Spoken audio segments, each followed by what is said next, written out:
quiet seaside town, an evil lain to rest centuries ago, has risen. An abandoned fortress deep in the swamp holds a secret that could save the village or destroy it. Now, a band of adventurers sets out to dig up the wounds of the past and bring the light of day to the roots of ruin. This is Tabletop Gold.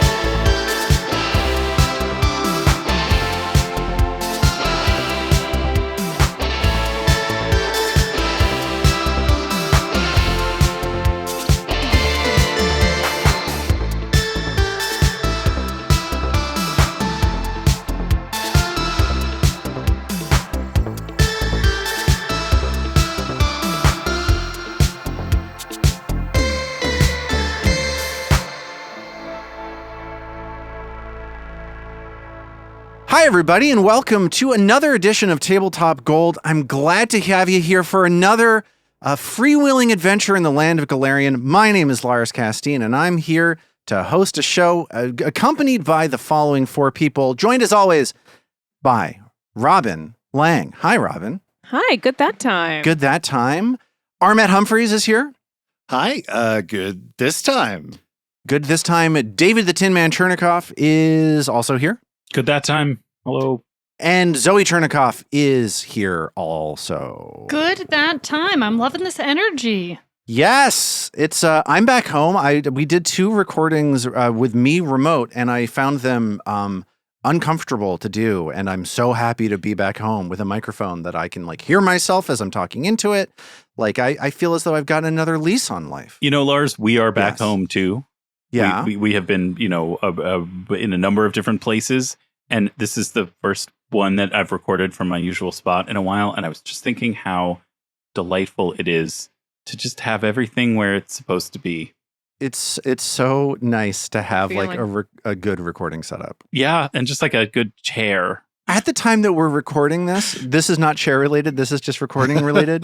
The Major League Baseball something or other home run derby or something was last night, and so this is going to date this a little bit. But there was a woman who sang the national anthem. Did you guys see this? And virally bad. Apologized and went into rehab today. Yeah. Yes. I spent all day on our Discord defending her, being like, well, if you can't hear yourself singing and the mix is set up wrong and they auto-tune your thing wrong, yes. I could see this happening. They really did her dirty. I was trying to defend her. And then she immediately posted on her Instagram, guys, I was drunk today and I need help and I'm going to go into rehab now. These things are not mutually exclusive, Lars. I think true. All of the points you raised are excellent. I think the rough rendition of the national anthem was statistically overdetermined. There were many underlying explanations. It did seem as though very few people were taking care of this poor woman, I guess, including her whole team. I don't know what's going on. Who's to say, right? But we should say things about right now. Sports, guys. I love them. I'm a big fan of them. Sports ball, sports hammer, sports dingus, I think is one of them. Discus is what it's called. This episode is releasing right at the tail end of the Summer Olympics. And we figured let's have a chat about these very Olympics that just happened. Zoe, should I set this up or do you want to set this up? Let's set it up. I love some Olympics. I'm going to be honest, I'm more of a summer than a winter Olympics person, but if there's Olympics, I'm going to watch them. And I am interested to hear from you guys answers to some or all of the following questions. Just your favorite Summer Olympic sport. Don't give me winter. The Summer Olympics are coming up, so think about those. Yes, we don't want to burn two chat topics at once. No. We'll have a Winter Olympics eventually, and we need to be able to talk about that. And also curious if there is a sport in the Summer Olympics that you would not watch if it were on otherwise, but when it's on in the Summer Olympics, then you deserve. I have a swift and easy answer for this. I have a strong answer with a bullet. There is my favorite thing to watch in the Summer Olympics. I think it's crazy that we don't watch it at any other time. It's never on TV any other time. And I think it's the best is beach volleyball. I think beach volleyball is so much fun to watch. The way that there's just two people on each side you get the personality of like the two players on a team. You get a sense of like the different styles of who sets better, who spikes better. It's like an incredibly easy sport to read. And it's also an incredibly easy sport to connect with because I know how hard it is to run around on sand in the beach. I like it. It puts me right there. Super hard. And the games are quick. The tournament is like very easy to follow. I love it.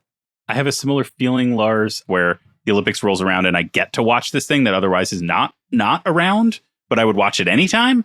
Yeah. I have two, which are water polo, which I find wildly entertaining on television, and team handball, which is an incredibly fun sport that is, I think in Europe there are like professional leagues and it's around.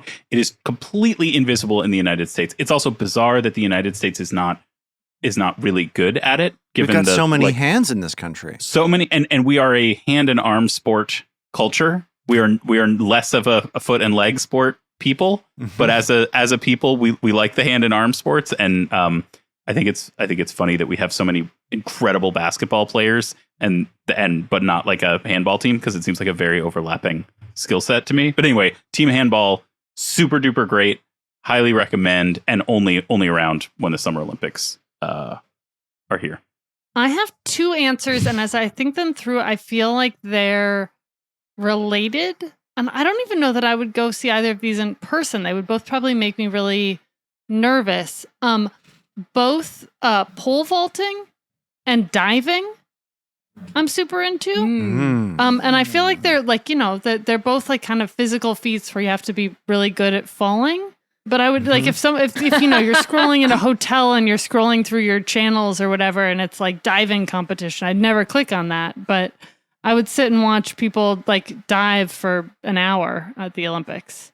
The impression that I have of diving is that's where the hottest people are.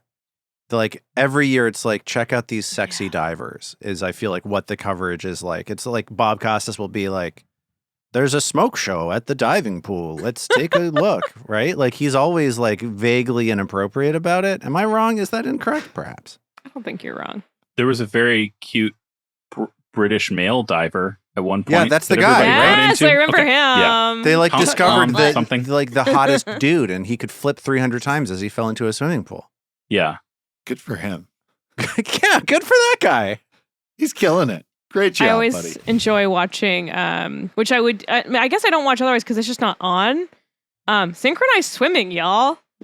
It's freaking cool what they do with a full face of waterproof makeup. Is that true? Is that part of it? I think people often like compare figure skating and gymnastics as like the winter summer versions of each other. Yeah, for sure. But honestly, the individual team, like the costumes and the artistry and everything that goes into synchronized swimming has much more in common with figure skating, I think.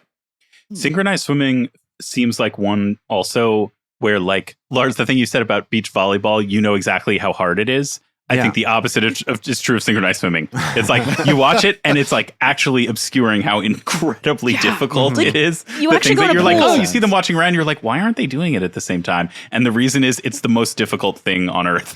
Right. And you actually go into a pool and try and do these things, like the way they just pop up out of the water and do circles upside down. I'm like, you can't, without years of training, you can't do that. Yeah, it's bizarre that there aren't like fatalities.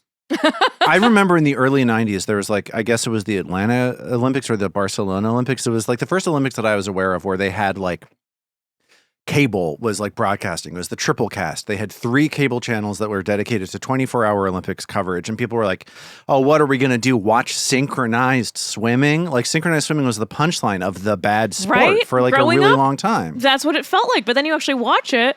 And I had a friend who did synchronized swimming in middle school. And she had like the buffest shoulders. I bet. Is it possible that was 96, that was Atlanta? Totally. So it was also the fact that like the time zones lined up and everything like that. Right. But it was like pretty good coverage of all of it. Like even the like less significant events, they like sent a crew and the people knew what they were doing and they broadcast it more or less in real time. It wasn't just like, we're going to take 9 hours of action and we're going to chop it into 4 minutes of video that's mostly about an American person. Yeah, it was like the like- beginning of how they do coverage now when they stream it. It's like it was the beginning of that sort of like modern whatever. And Olympics. it was completely mind blowing at the time. Like it was like, oh my God, there's always something on that's Yeah. fun to watch. This is crazy. I'm pumped for Yeah. I'm pumped for these Olympics to start. Like I really like I don't watch a lot of sports, but I really am looking forward to watching a bunch of stuff I would never watch. It's a shame that this episode is airing just as the Olympics are ending. It is. Is it? Yeah, it is. The closing ceremonies are like today when this premieres on YouTube. Oh, no. Okay, so we just need to go back and overdub different verb tenses onto the whole Oh thing. yeah, There yeah. you No, go. that's easy. There I What can you will go. we all have been been enjoyed watching? Yeah. Armet, we haven't heard from you. What's your favorite Summer Olympic sport? I actually had not thought about the Olympics in quite some time. In 4 years, it sounds like. At least 4 years. We might 3 be going years, up to honestly. 8+. Honestly, I'm excited that you said that because I thought for a moment you were going to say I had never heard of the Olympics. Which would have been such a wild revelation. What is Olympics? Am I saying that right? Is the accent on the wrong syllable? So to refresh myself, I looked up the Olympic sports list, and as I was going through it of like what they're going to be doing, I was like, "Oh, that sounds great! Oh shit, that sounds great! It's cool. I'm Like, it's- super into most of these. Like, Yeah. I love watching the Olympics and the World Cup. Like I guess I don't watch sports for most of the year, but those things get me super excited. Let's not Yeah. go overboard on this. And they have enthusiasm. skateboarding now, which I love, Oh, that's which is exciting. right. Apparently, only skateboarding. entered the list in 2020 or in 2020. Sorry, Have they brought back tug of war yet? no, but they should. Tug of war was in the original Olympics, friends. Was it really? Was it? I I love believe that. it was. That's funny. I mean, I could be wrong. It seems No, to be a you're- weird fact that I recall. You're definitely either you're right or we're both wrong, probably because I have the same like bit of Right. trivia. in If my this brain. is wrong, neither of you wants to be right. I certainly don't want to be right. No, I just wish it were back. Well, I hope everybody in the audience had a nice time watching the Olympics. I hope we have a nice time watching the Olympics in the future. But right now, we're going to have a nice time doing something else, and that's playing our game. We're going to get right into it. Just want to ask you a quick favor, listener, viewer. If you're enjoying our show and you're listening to us on a podcast app, please leave us a review and a rating if your podcast app supports it. If you're watching us on YouTube, give us a like, give us a subscribe, and leave us a comment. It helps us out a ton. It helps us grow the show, and it helps us make even better stuff for you guys in the future. So thank you for doing it. And with that, let's get into it. Let's play our game. Throughout the 8th floor of the Abomination vaults, you've repeatedly encountered a group of bog mummies collectively known as the Children of Belcora. These ancient undead gnomes, stuck in states of both suspended animation and arrested development, have doted upon Belcora Haravex as though she is their mother for hundreds of years. You've been exploring this area's underground swamp via a rickety boat stolen from the Children of Belcora and entered a stone building set into the cavern's natural rock walls. Within this little shack, you found a dingy, damp room with a thick layer of brown mud where you would expect a floor. After tossing Mag's bedroll into the mud to test for hazards, a group of these bog mummies wriggled through the thick mud like a quartet of peaty orcas bursting out of the slop to stab at the object that disturbed their torpor. Roll for initiative. A quartet of peaty orcas, sir. I mean, that's poetry. I think that Robert Frost said it best Yes. when he said, "Whose quartet of peaty orcas are these? I think I know." It's the Children of Belcora, though. And that they have made all the difference. 2 sets of 4 PD orcas diverged. My take is I'm not stealth, but what maybe I was. No, I was hiding. Right? Lars, I have a rules question. Please.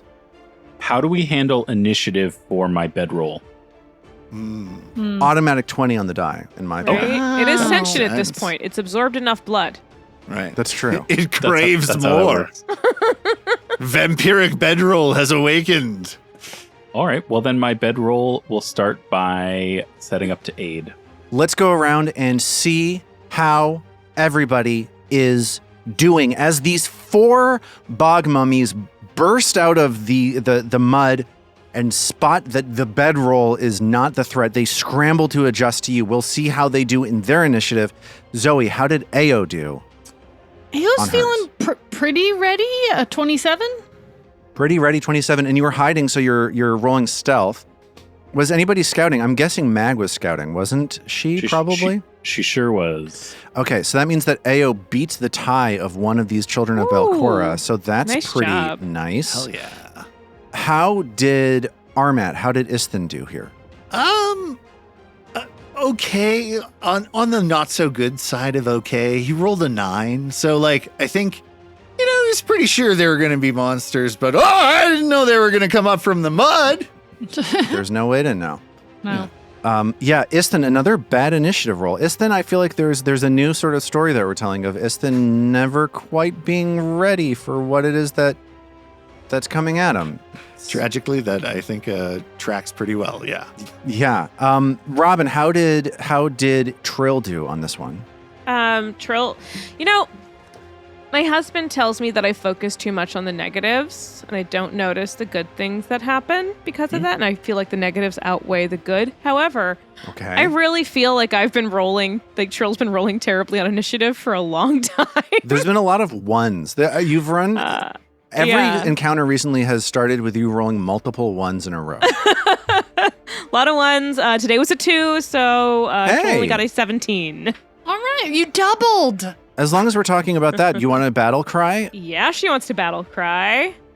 I think her best view is going to be the one kind of catty corner on an angle from her. Yeah, you can see one of these bog mummies sort of arcing through midair as we start this encounter towards this bedroll, and you can see him around the edge of this door frame. So let's go ahead and use versatile performance to demoralize with her battle cry. Let's see how that goes. That was a 28. That's a success. This creature sees I you, love hears that your cry, and performance. flinches in midair. Yeah, getting a plus 20 on every performance roll feels pretty good. Yeah, it should. It is good. It is pretty good. That's why it feels that way. Good. Great. And David, you get free rage here at initiative also. How did Mag do on her initiative roll, David? It is only a 21 for Mag, grouping her with Istin and Trill. It's being a little slow off the mark. I maybe picture this as after tossing the bedroll into the room, it takes Mag an extra minute to regain her footing and regain her grip on her weapon as these things begin to scramble unexpectedly out of the muck. I guess which reminds me, do we know from any past recall knowledge checks or general knowledge of bog mummies, can they breathe in mud? Do they breathe underground or something? They're undead, so they probably don't need oxygen. But we did have in that encounter recently with them, they had the bog breath thing where it made us all feel like we were drowning. Yeah. That was a tough one. Yeah. But fun encounter. Sure. Just So like that may be- Orcus. Well, look I forward to really that. don't like that thing. That, As long as they're not kinda sucked. draining us again, I guess I feel like we're all right. Yeah, that bog breath made it so that you couldn't breathe. It made your lungs feel like they were filling up with water. You saved against that today, so it's you see them as they burst out of the dirt. You see this vapor pass from their mouths and fill the area around you, but you're immune to this because you have already dealt with it within 24 hours. So you're immune to this for the day. All of us are? That's awesome. Yes, all of you are. Great. You all saved out, I Great. believe. That is a really That's a day interesting for a advantage full- of having. Yeah, a full set of encounters today means we don't have to deal with that nonsense. You're Yeah. not so too shabby. Robin, you're saying you're not so sure on the I'm on not the sure Trill if Trill side ever of saved things. out of it. Okay. But Well, then I it's shall, only bow to Trill you. who's got to hold her breath then. wait, I said I'm not sure. But isn't it more fun if Trill TM. No, it's not more fun. I think it's more fun. I think it's lots of fun. Where is that in the history? I cleared the history. for my own nefarious reasons of keeping the I game see stuff running from 19 correctly. days ago. Yeah. So I'm going to say that Trill starts off, and at the beginning of her turn, she's going to have to save against this Breath of the Bog, which is potentially a problem, and potentially adds some difficulty here to this encounter. David, to answer your question, have you ever seen these mummies wriggling around in the mud? No, but you're definitely struck now as like, oh, that's definitely a thing that they do. It turns out, right? Like this is a special thing that these creatures are capable of doing. If anybody wants to make a knowledge check at any point, I will let you know more about that. There is one more thing that I want to tell you guys before we start this encounter. This floor is difficult terrain. This mud, it's thick. It's about a foot thick. For you to move into any square of mud, it's going to cost you 10 feet of movement. It also means that you can't really step during your movement here because you can only step 5 feet at a time. So let's get into it. Let's kick off round 1 of this encounter.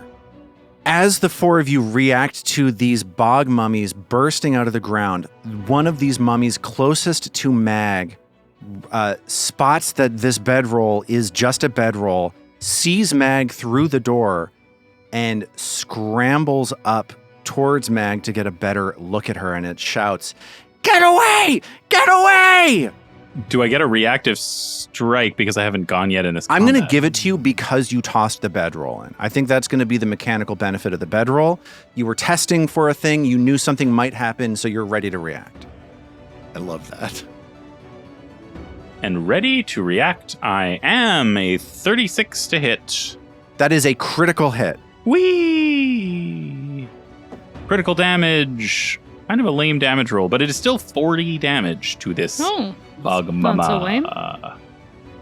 Okay. Yeah. What else happens to them on this critical hit as they scream and get pummeled in the face by the Earthbreaker? So glad you asked. The Earthbreaker has a crushing rune, which means that the target becomes clumsy 1 and enfeebled 1 until the end of my next turn. Very and bad. because it's a hammer, they are knocked prone. They have to make a fortitude save thanks to the remaster. Let's see if they make it. They probably won't. Let's see what happens. Oh yes, knocked prone unless they succeed at the fort save. 26. Yeah. It's a DC 24 check for the fort save. The Earthbreaker slams them deeper into the mud, and they tumble back and forth trying to hold their ground, and they manage to not fall. They look at you, and they swing their fist, and they say, "Leave us alone!" Fist comes back, swings straight towards Mag. That is a 16 to hit. No, that certainly does not. Can I just say it feels like Mag is playing Whack-A-Mummy here? Like she's just like, That was what I was Chuck E. just Cheese thinking game? about. Yeah, Like, like thunk. yeah. Knocking A it down back into the hole. Yeah. Yeah. in the mud. Yeah, I think that I'm feeling that way also. I'm definitely feeling like that mole right now. I did a second attack that's a 12 on the die, y'all. No, 12 on the die. What am I talking about? It's a 12 total. Whew. Oh, 12 ooh. does not hit. Does it matter that it's 10 less than my AC? Is there such thing as like a critical? Do you like bonk yourself in the There are nose? some or something? reactions where you're like, if they critically miss, then you do the bad things to them, but that's not the situation right now. Here we go. It is Ao's turn. Ao, hiding behind everybody else, sees this action. She will not have the mummy that just attacked Mag off guard to her, but any of these other mummies in the room, including the one that Trill managed to frighten, will be off guard as she takes her first turn. What is Ao going to do? I assume if Ao's, is there cover for these mummies if Ao's firing chompers? Let's take a look. If we draw a straight line from the center of Ao's square to the square of all of these creatures, the 2 that are in the northern and southern parts of this room will have regular cover from you, which is to say that they will have a +2 to their armor class. The one that is furthest, the 2 that are like directly behind Mag will have lesser cover, which means that their armor class is 1 higher rather than 2. All right, but the one right by Mag is not off guard because it has gone already, correct? Correct. All right. Ao is gonna just raise chompers up. You can't even see my hands doing it. And fire 2 quick arrows at the one in the back, straight back. Okay. That first one is a 23 to hit. That hits. No problem. Even though you're shooting past Istin, Mag, and another mummy, you got that shot. That is 16 damage. Okay. Nice. And then she'll fire off a quick second arrow. And that's another 23 to hit. And that is another hit.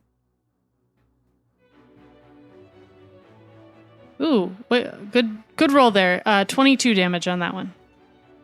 Okay, 2 quick arrows fly past all of your friends, zoom, zoom, and hit this mummy in the shoulder. What's next? Ao is going to do a recall knowledge to try and understand a little more about the various spells and things these mummy critters might have up their sleeves. Yeah, go ahead and give me a religion or any other check you want to give me. How about occultism?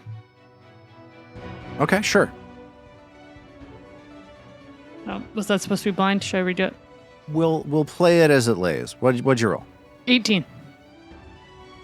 Okay, so the bog breath you kind of already know about. It's that you feel like your lungs are filling up with water. The thing that you know now that is like the thing that you're thinking about that you might know is that a creature, bog mummies are often buried in the peaty bog of a swamp. They lie there, and if you step on them or if you throw anything on top of them before initiative gets rolled, they get to scramble around and reposition and then roll initiative. So if they're often hiding somewhere underground, and if you step on them, they can maneuver and come up with like a good tactical situation. You have end arounded that by putting the bedroll here. Oh. And another thing that you know about the children of Belcora is that they will cast the spell Vomit Swarm at you. They can vomit a swarm of bugs on you if they want to. That's Just gross. when I thought I couldn't like these guys anymore. And as Ao wraps up her turn, the frightened bog mummy, the one that Trill was able to target with her thing, this mummy bides its time, and it's going to delay. And as it does, it stands there looking back and forth. It's like, wow, what do I do? And you hear like a hammering on the door behind this mummy. Oh dear. And you hear a shout, "What's going on out there? Hey, you brats! Did you get rid of that problem? I heard fighting. What's going on?" And there's just yelling and hollering and just vicious invective directed at these mummies as it pauses and considers what to do next. And with that, it is now the turn of this mummy that Ao just hit twice. It is going to, it needs to get its friend out of the way. It doesn't have a lot that it can do here. So it's gonna delay also, meaning that it is now Isthin's turn as these bog mummies, seeing that the way is blocked by Mag, take a brief moment to watch what happens and see what they can react to. And that means it's Isthin's turn right now. Okay, awesome. Istin is going to do a spell strike on the mummy right in front of Mag, and he's going to use the ignition cantrip. And so, like, flame starts lacing the end of his new staff, and maybe it's a blue flame, actually. Yeah. Ooh, the hottest part of the flame. Indeed. And so then he is going to strike.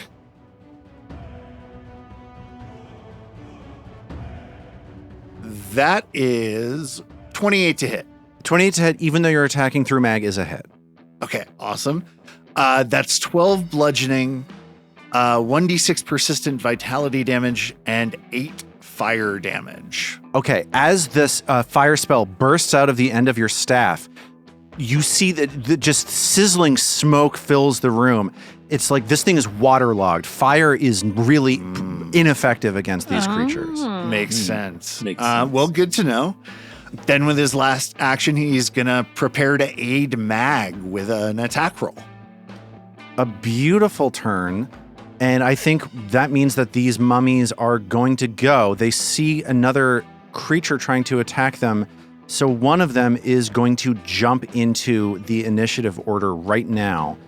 The bog mummy on the north side is going to scramble towards the corner of the room and try to reach its arm around just to punch at Mag frantically.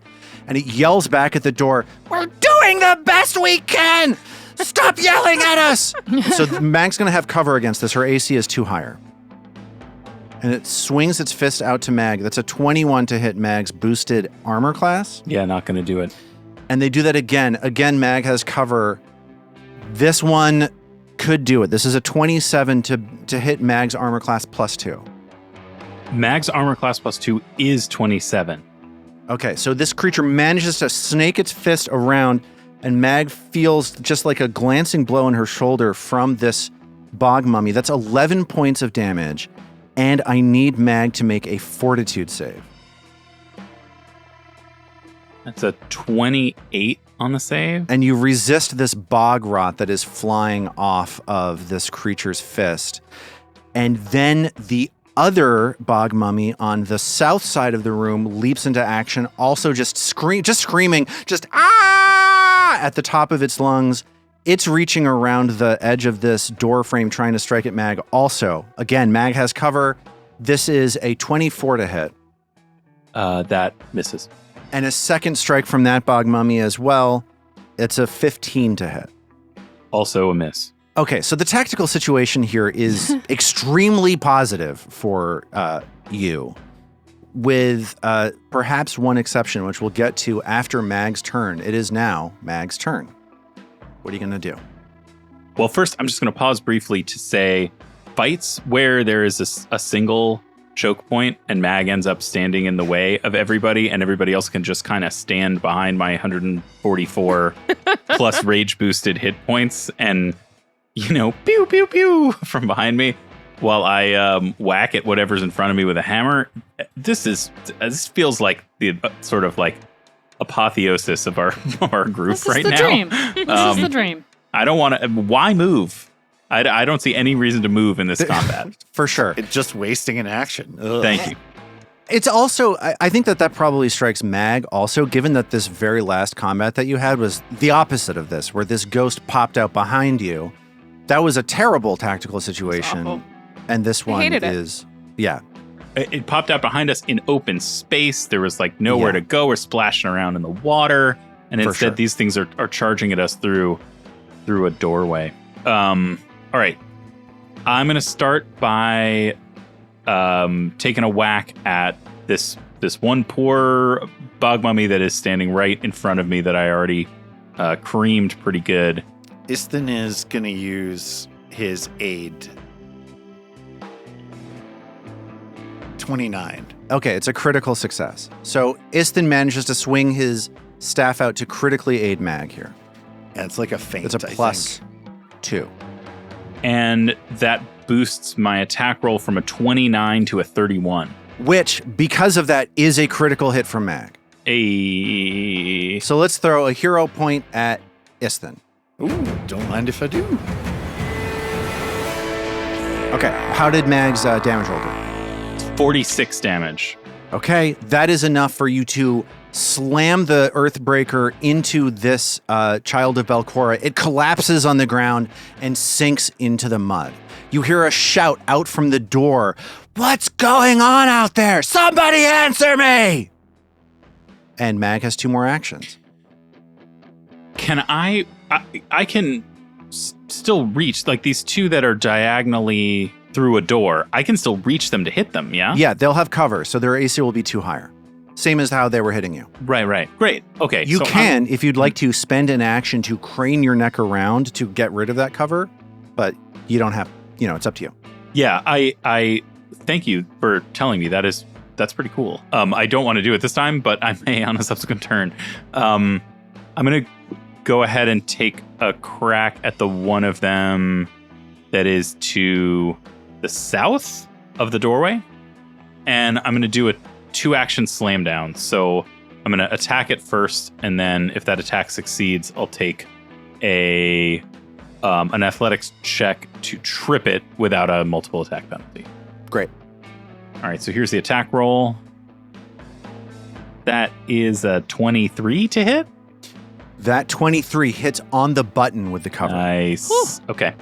Hell yeah. Damage on that is 24 damage. Okay.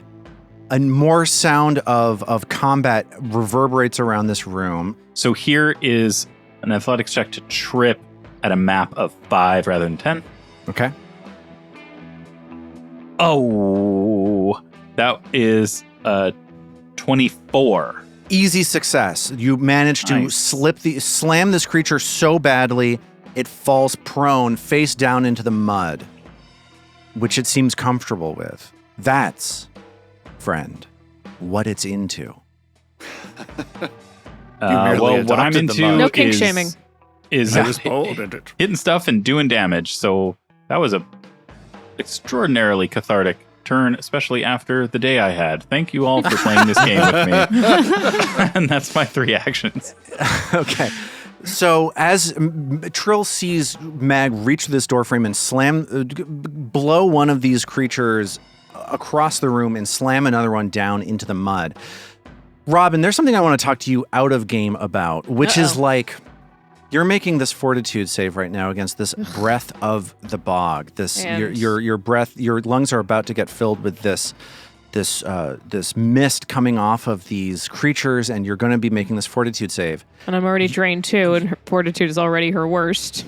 And this is something that is happening over and over again on this floor. The drained condition. I don't even know if you've seen that many fortitude saves in this as you have seen in this floor. This has been awful. So it is like, I don't know if Trill feels particularly like, is this claustrophobia that she's feeling? Is it just like the fatigue of this swamp? Like whatever it is, Trill is gasping for breath here, and she is not in her best condition.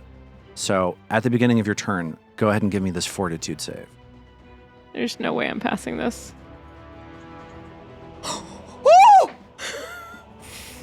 Oh my god!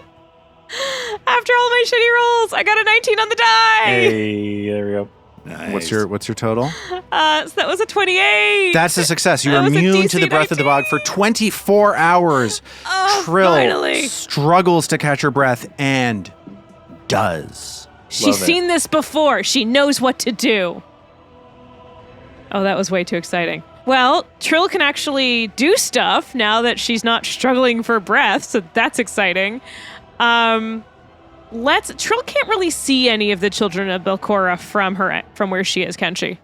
I think that the one that is on the far northern side of the room, this Okay. one right here, I think that one has cover too. You might even be unimpeded. I need to double check something. Okay. But you can see that one for sure. Great.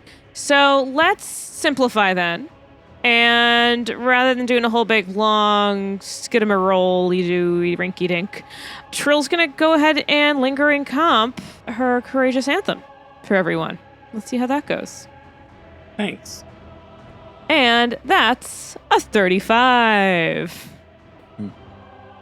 A 35 is a critical success. Everybody gets 4 rounds of Inspire Courage. Robin, I drew a Hey! line from the center of your square to the center of their square. It is not impeded by anything. They don't have Great. any cover against you at all. Cool. You have a clear view of that bog mummy in the northern side of the room. Love it. Okay.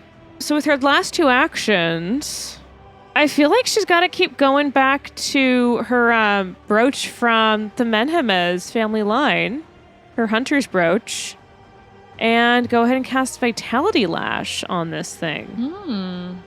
I really like using Vitality Lash. It's kind of fun. It's fun to say. Vitality Lash. All right. So you got a Fortitude save on that.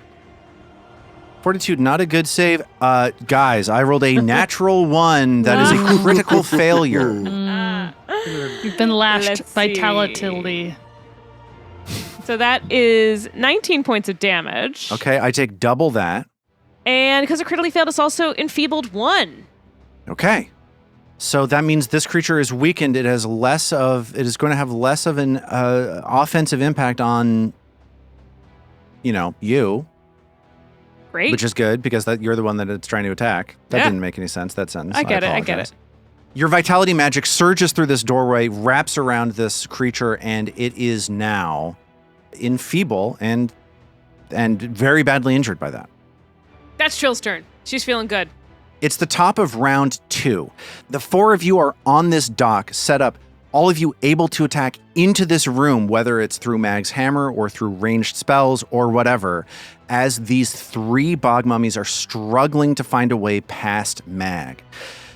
It's about to be Ao's turn, but before it is, this door slams open, leading deeper into the room, and you see a large snake-like creature, a snake, an enormous twisting cobra with the face of a woman. She throws the door open and she yells out, "I know that you're talking about me behind my back. I know what you say about me." And she sees the 3 of you and the 4 of you, and she, like, her eyes open wide as she realizes that she's under full-on attack by people coming down from the surface, and she just screams at these children of Belcora, "You're good for nothing! Fine, I'll do it myself! And she joins the encounter. She rolls a 24 on her initiative roll, meaning that she's going to go a little bit after Ao. It is now Ao's turn. Can I ask a question? Please. How did she open the door? I was wondering that too. It has a motion sensor on it, like at the Piggly Wiggly. Yeah, motion sensor. That makes sense. Okay. Maybe with her tail. Can I ask a question? Please, I insist. Who else is unusually attracted to this monster? Show of hands. I mean, unusually? I wouldn't say unusually. Yeah, it's define. Have you ever watched those Yahtzee Cruncha videos? 0 punctuation. I've watched those. I haven't seen him talk about the sexiness of snake. There's ladies, a whole bit that comes up throughout it over the years of boobified snake ladies. Oh. Wait, this snake doesn't have boobs? She has no boobs. Integrated them into the new video game he just created. Oh. Well, that's good. Good for him. I just want to say that my attraction to the snake lady has nothing to do with boobs. All right. It has nothing to do with my attraction to boobs. It's the curves. She has no boobs. She's just a hottie. She's a hottie who boobs knows be a what she hottie. wants, which I think is the most attractive. Confidence. Thing that you That's can right, Lars. Confidence. Thank There you go. And she's noticed you. It does feel nice to be noticed. Yeah. I crave attention. I'm right I would here. be happy to be in this I'm situation. right here. Sorry. Oh, wait, no. All right, Zoe, what is Ao going to do at the top of round 2? So Ao, thinking fast and super clear as always, is first going to attempt to create a distraction for this snake lady by saying, "Oh, it's not us. It's all those spiders." And she points to the back of the room in an effort to distract this lady. All right. That was a 23. And she says, "You idiots! There are no spiders! Don't fall for what she's saying!" And with that, Ao let's have a little fun here, shall we? Will I come to regret this? I don't know, but let's do it anyways. With that, in the corner, Ao is going to create a phantom crowd of, let's call them 3-foot tall humanoid spider creatures. That are all sort of jeering at this snake lady. Okay. I love it. So they're also undermining her authority or whatever. Zoe, I'm gonna give you a choice here. Yep. You can either cast that spell the way that you were planning to, or we can make that a flavor thing. Because the way that Creative Diversion works is that it targets everybody in the room. The 3 of these bog mummies have fallen for it. Oh. You beat their perception DC. You did not beat hers. So Okay. We'll say that that's what happened. You can either expend the spell, or you can, move forward with your turn. Yeah, maybe let's flavor say it happened for now, and I'm gonna fire an arrow at that bog mummy, and maybe we'll come back to doing it IRL on the next turn. So Ao, sensing the snake is underwhelmed with the spider diversion, fires 2 quick arrows at the back bog mummy that she was able to hurt before. Okay. 25 to hit on that first one. That hits. It's 18 damage. Okay, they are very badly injured at this point. They now see you. Your diversion has faded, and they realize she's still trying to shoot us. There's no spider creatures. So she's not going to be flat-footed to you this time. Okay, well, I think she'd go for that one again because it's feeling successful. There will be, she shouts back. And that is a 24 to hit. That hits. It's 11 damage. Okay, you're whittling this mummy down as this snake lady calls to the mummies to follow her directions. They fail to, and Ao manages to capitalize. It is that bog mummy's turn, and it just scrambles towards Mag and shouts out, "We're taking care of it! Not for you, but for Mommy!" And they run up toward Mag and swing a quick fist in Mag's face. I guess I get a reactive strike for this. It's tempting to save it for... You don't, because they didn't step. Yeah. They didn't use a move action within your reach, and Within they my didn't reach. leave a space that was within your reach. They just ran straight up at you. So that's a 24 to hit. That misses. And then they swing again. That's not going to do it either. That's a 16. That's lower than 24. As this Viper woman shouts out one more time. "Fine, you brats. I'll show you how it's done." And she looks across, trying to get a better look at you, and she casts a spell. Is it Sure Strike? Is she a secret ally? The area around the dock starts shifting back and forth underneath your feet. Oh, no.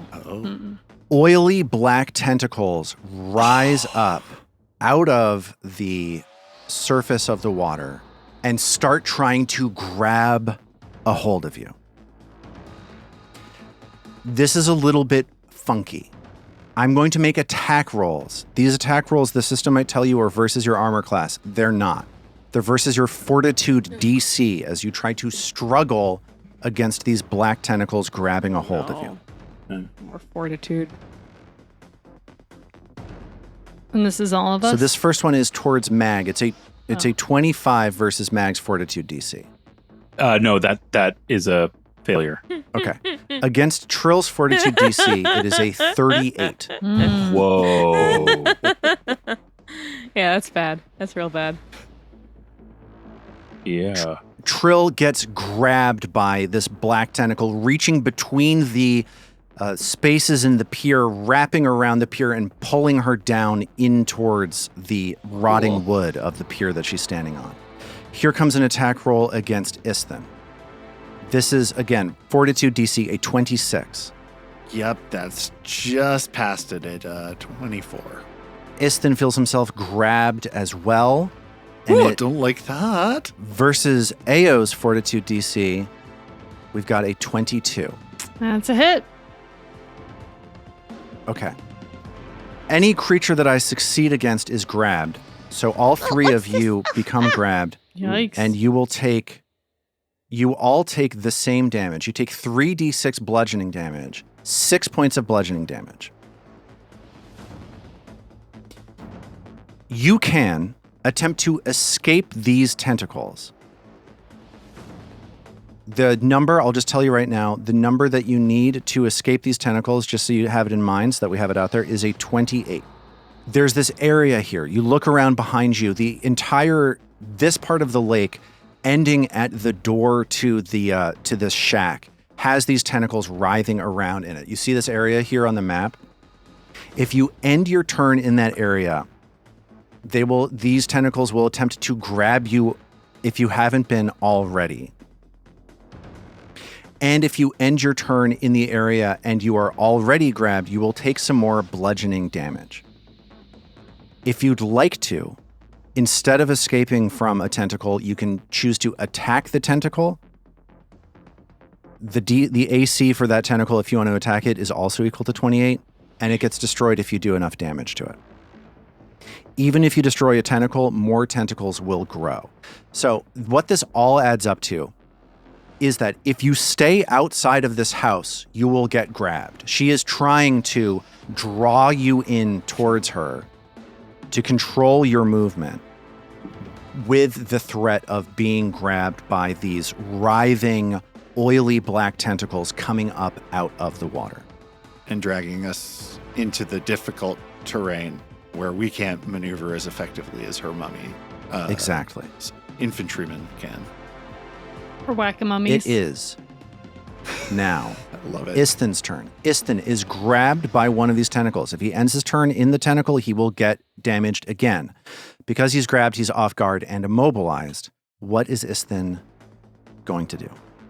Yeah, I think Isthin is going to, for right now, he's going to try and ignore the tentacle because I think he's pretty full on health. He's grabbed and he's not in melee range, so it's not dropping his AC, and he's going to just blast at the children of Belcora with an electric arc.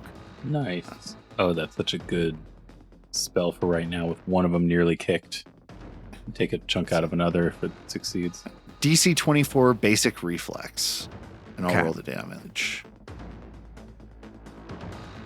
They both get a 19 on their die. Oh, no. Oh. That is Wow. a 28 by both of them. Well, that's a success, so they will take 7 electric damage. Okay. And then frustrated, I think Isthin will target just the really heavily injured one in front of Mag and see if he can't clear it out for her. And he's going to just make a straight head strike with his staff.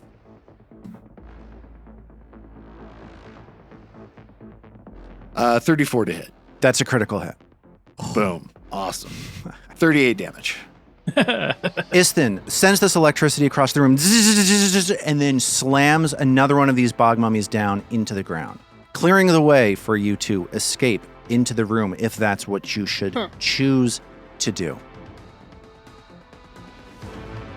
The child of Belcora that was yelling back and forth with this snake lady leaps into action and shouts back, "You never even come out of your room once! You never do anything! It's all up to us! Like this!" And he runs in front of Mag. And that is the reactive strike that I would be happy to take right now. Right now, yes. Right. After these messages. That's a 26 to bop. That hits. I bop you for 25 damage. I get bopped for 25 points of damage, but I'm still up. And stop me if you've heard this before. This bog mummy swings out a fist twice at Mag. This one could go at 28 to hit. Yeah, that's the first one that's connected. Okay, Mag is going to take 11 points of bludgeoning damage, and I need a fortitude save. Oh, I guess it's the second because I have beasted this fortitude save once before. All right, let's see how Mag does at resisting the bog rot this time. How's a 37 feel? It's really good. It's really, really good, guys. Another fist flies out towards Mag. This one's going to miss. It's a 14 to hit. negative. It is now the turn of the child of Belcora that is to the immediate south of that one, and they're going to swing twice at Mag and then set up to aid their friend with its next attack. That Mag is getting cover against this attack. It's a 17 versus Mag's boosted AC. I'm starting to imagine these as sort of like the archetype of like someone just trying to slap like lightly slap like a kitty, you know? No, 17 is not a hit. Okay, and the next one is a 24. Oh, respectable. Not still not quite, but Missing- we're getting there. Missing because they're prone and because of the cover you have. They stand up and get out of the bottom of this muck, and that is it for their turn. Mag has the next shot. What is Mag going to do? Well, Mag is certainly not concerned about these tentacles, and there are... Come on, at least act like they're cool. They are cool. Thank you. Yeah. Thank I you. don't Zoe, think- thank you so much. I don't think they're not cool. And I think if the doorway had remained open, I might have gone ahead and charged in after the boss. But at the moment, like the way that this all has been unfolding tactically is so advantageous to us. I don't totally feel the need to change it. I'm going to start with a strike against the one of these that has just moved right into the doorway, and which we've been beaten up pretty good already. 20 on the die. All right, here comes a crit Wow. card. You gotta draw. All right. Nice. We have 2 cards drawn out of the deck, so there are 11 cards remaining. Do you get triple damage on this attack that does not need it? We're rooting, I think, Yeah. against the Ace of Spades. No ace here. of spades, please. Yeah. Nope. That's the 3 of spades. 3 of Spades. We were just doing regular double damage. that's a perfect damage roll for 66 damage. Okay, cool. So Mag pummels this child of Elcora, and they also get knocked across the room and sink down into the mud. And I'm just going to keep recreating my favorite turn ever, which was my last turn. Mm-hmm. It is Where the barbarian way. Yeah, where I crushed the heck out of the nearly dead one immediately in front of me, and then took a whack around the corner at this one to the south with a slam down. So here is the attack roll, and if it succeeds, I will try another one of them trips. 31 to hit. Because of the cover, that is not a critical hit. Okay. Here is normal damage, 28 damage. Okay. 28 damage goes through. And here's a trip with a map of only -5 instead of -10 because of the slam down feat. It's only a 24 to trip. That's an easy success. You again knock this creature prone. Small little legs. Nothing bad has happened to me this game. Why would you say feel? that? How's that feel? Does It's- that feel good? Does it feel good? It feels delightful. Does it feel cool? I'm hitting stuff. Stuff's getting for hit by you. me. We're knocking things down. We're bopping it when it tries to get back up. This is absolutely ducky. Now let's have this snake monster come and immediately These- eliminate half my hit points in one strike. These fortitude-based, Yes. fortitude challenges are going real well for David. This is such a mag fight. It's like, hey, can you hit some weaklings and make some basic fortitude saves? Like, yes, I can. Let's see if that continues to be the pattern as it is now Trill's turn. So Trill can't see anything, and Trill is immobilized.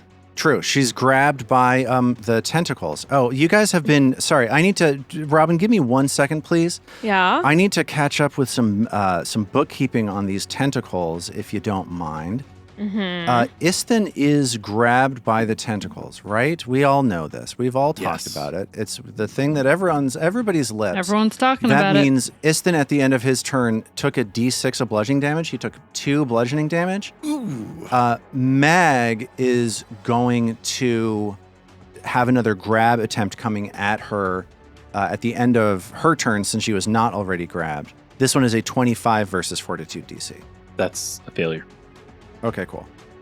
It is now the turn of... It's Trill's turn. Okay, sorry, Yeah, Robin, it's go ahead. Trill's It's turn. Trill's turn. So since she's immobilized and Yeah. she's grabbed, so grabbed, if she tries to do anything, she's got to pass a DC 5 flat check. Immobilized means she can't do anything with a move action, Right. which isn't any for spells, but the thing is she has nothing to cast a spell on, it seems. So what are my options for getting out of these tentacles? You can attack the tentacle if you want to. You can... That's like a thing that's special for this particular challenge. You can also do an acrobatics check, an athletics check, or an unarmed attack roll. Ooh, I like the acrobatics check option. Yeah. That is a 25. And that 25 is not going to do it. You continue to be grabbed by these tentacles. I have 2 more actions. Can I just keep doing that? Yes, but escaping is an attack, so you're going to be suffering the multiple attack penalty as you do. Okay. I mean, there's nothing else for me to do. Yeah. So I'll roll that acrobatics. And the second time, it's what's the penalty? 5. 5. So -5. So that's even worse. That was a 23 minus 5, so that's an 18. Okay, 18 is a critical failure, which I believe means that you are not able to attempt again this turn. You don't get free, and you can't attempt to escape again. So you're fully in the grasp of this tentacle, held in place. Okay. There isn't much else Trill can do, is there? Not looking good for Trill. I'm at a bit of a loss, because even to attack, she would have to draw a weapon. Can she make anything frightened? No, she can't see anything to make anything frightened. Yeah, there's no targets for any of her spells except for you guys, and you guys already have Courageous Anthem. She can't see the Did she hurl an snake. acid splash into the middle of that room? Can she see in could. there to do that? I need a Dirge of target. Doom. If I did Dirge of Doom, it would cancel out. I'd have to harmonize it because it would cancel out the Courageous Anthem, Got it. So that's and too they many only have one action actions. left. It would sustaining Courageous Anthem be a thing? Nope. Well, maybe aid somebody. I mean, I That's a could good try to, but she's already got. But then she's got to pass a flat check to do it. I'm just trying to look once, like just. I wouldn't make you through. pass a flat check to aid. Okay, that's nice to know. It's a tough situation. Does Trill have a bite attack? Could she bite? Could she bite these I things? wish, I really wish that for some reason, when I got that new loot all those ages ago, I really felt like it was a battle loot that she could hit things with the loot. But no, the loot's not a weapon. I should be able to hit things with that loot. As the famous Aerosmith video game told us, music is the weapon. Revolution X in arcades everywhere. 1994.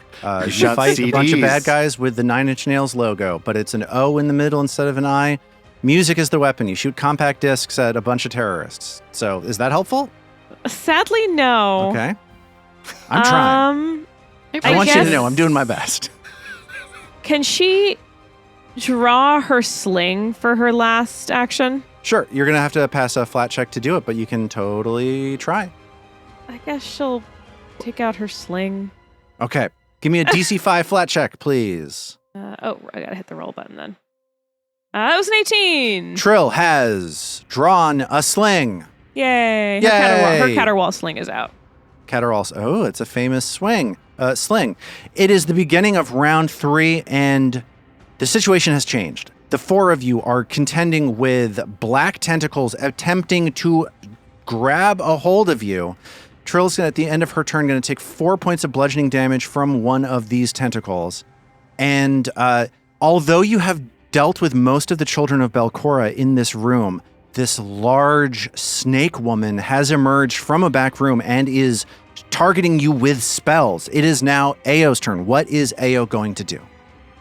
Are there any things I can do to potentially get her off guard?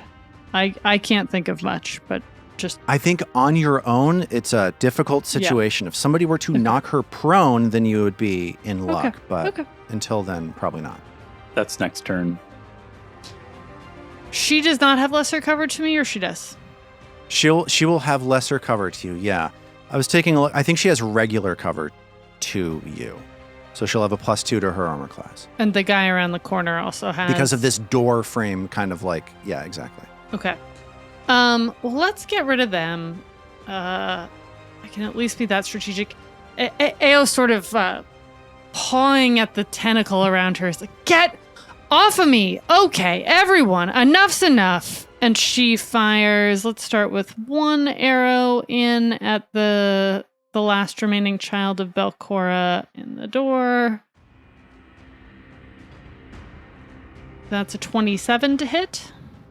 That is a hit, and they're off guard to you because they are prone from Mag's knockdown. Oh, right. Well, that was a good thing to do anyways. That's not a great damage roll, but that's an 11. And that damage roll has the child of Belcora down and dead as you hit it in a weak point and it collapses onto the ground. Nice. Good Ayo. work, Ayo. Pauses briefly to stare at the snake lady and does a recall knowledge check on her before trying to figure out the best way to gain some sort of tactical advantage on her. Sure. She this is going to be an pauses. occultism check. She pauses. And I'm going to give you... Wait, what did I miss? What happened? It's a there pause was a pun? pun. What about paws? Like, 'cause she's a Oh. fox, she's got She paws. paused. The fox. She's a fox. Oh, I thought you were thinking with the snake. Yeah. I was like, snakes don't have paws. Like, what are we doing? How did she open the door then? We're back to the... Motion This is- detector! Okay. Yeah, occultism check. I'm giving you 2 DCs. If you hit the top DC, you know a lot about her specifically. If you hit the lower DC, you know about this sort of creature generally. Can you ask me a question? I want to know about a low save and any Okay. damage any kinds of damage that she's weak to. Sure. Okay. You know that she is weak to piercing damage, and her lowest save is fortitude. Piercing damage. You can sneak an attack in between the scales of her snaky hide. There you go.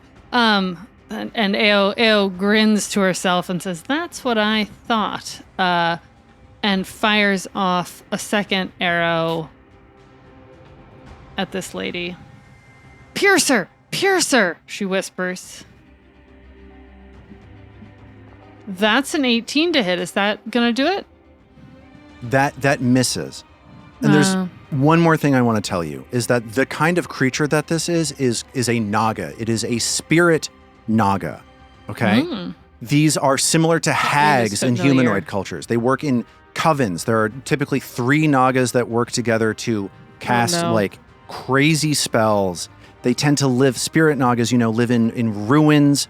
They live in places long associated with death and corruption. So it makes sense that you would find this creature here. All right. Don't like this. That is all 3 actions. The Naga starts her turn. She shouts out into the room, seeing that there are no more children of Belcora alive. She says, "You know what? I'm a little confused about why it is that nobody's able to do what they're supposed to do around here. Belcora would be ashamed of all of you." And she says, "Yeah, that's right. I'm a little confused." And she looks at Mag and she says, "And you? Aren't you a little confused as well?" No, And she starts no, this is so bad casting for Mag. a spell. Oh, shit. Mag Oh, feels no. her mind embroiled in strange patterns, questions circling around her head as she tries to retain control of her body. And we will pick up from there next time. Oh, Well, I used all of my good dice this week. there you go.